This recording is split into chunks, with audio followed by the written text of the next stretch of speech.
We have positions on there, and we use it as a recruiting tool, and to get fresh candidates through us.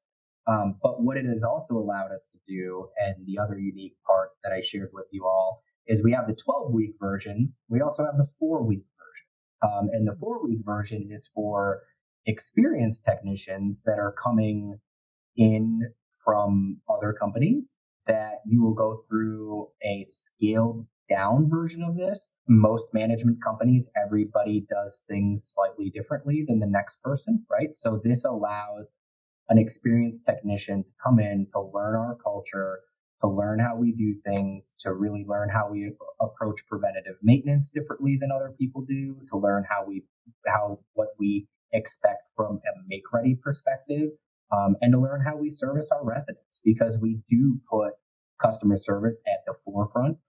We call it plus one service at Moorhead, and that's what we expect people to do. But I can't expect you to do it if I don't show you how to do it. So we've actually been able to take that 12-week program, scale it back to 4 weeks, and have experienced technicians that are coming in from the Lincolns or the Gray Stars or somewhere else that have experience in the field, put them through that 4-week program, 1 week on curb appeal and preventative maintenance, 1 week on our culture, 1 week on how we do make readies, and 1 week on how we approach our residents and our customer service.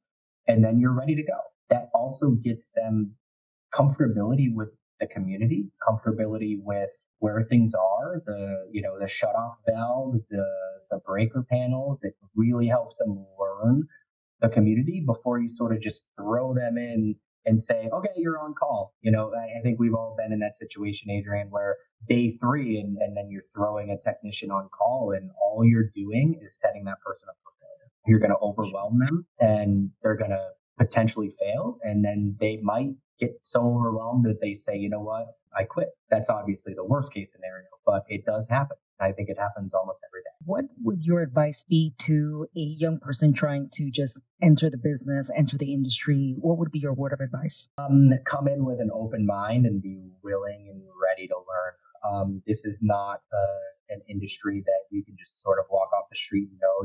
You're always learning. I'm still learning 15 years in. I'm sure Adrian's still learning.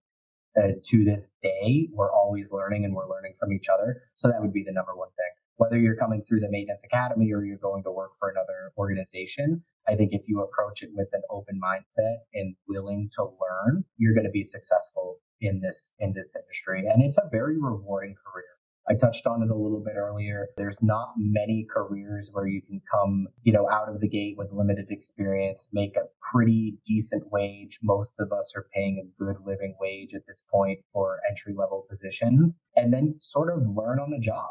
And you will be rewarded with increases and raises, and there's bonus potential, and there's all sorts of things that doors are open for you as long as you're willing to learn and work hard and apply.